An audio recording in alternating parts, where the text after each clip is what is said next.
حديثك سجادة فارسية، وعيناك عصفورتان دمشقيتان تطيران بين الجدار وبين الجدار، وقلبي يسافر مثل الحمامة فوق مياه يديك، ويأخذ قيلولة تحت ظل السوار.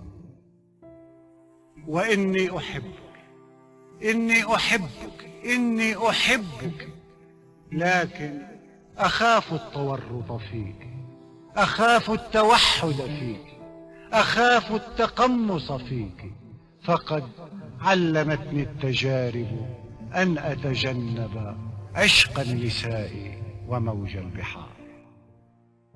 أنا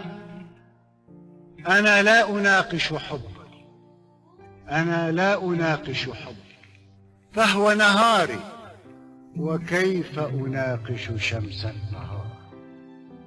أنا لا أناقش حبك، فهو يقرر في أي يوم سيأتي وفي أي يوم سيذهب، وهو يحدد وقت الحوار وشكل الحوار.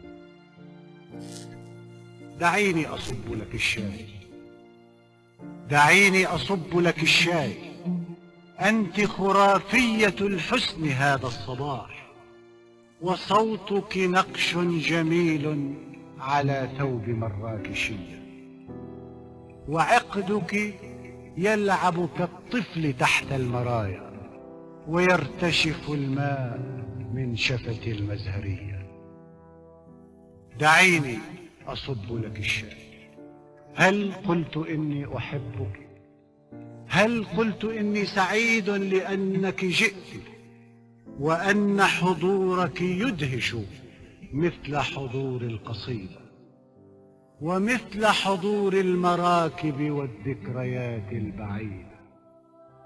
دعيني أترجم بعض كلام المقاعد وهي ترحب فيك، دعيني أعبر عما يدور ببال الفناجين وهي تفكر في شفتيك وبال الملاعق والسكرية. دعيني أضيفك حرفا جديدا على أحرف الأبجدية، دعيني أضيفك حرفا جديدا على أحرف الأبجدية. دعيني أناقض نفسي قليلا وأجمع في الحب بين الحضارة والبربرية.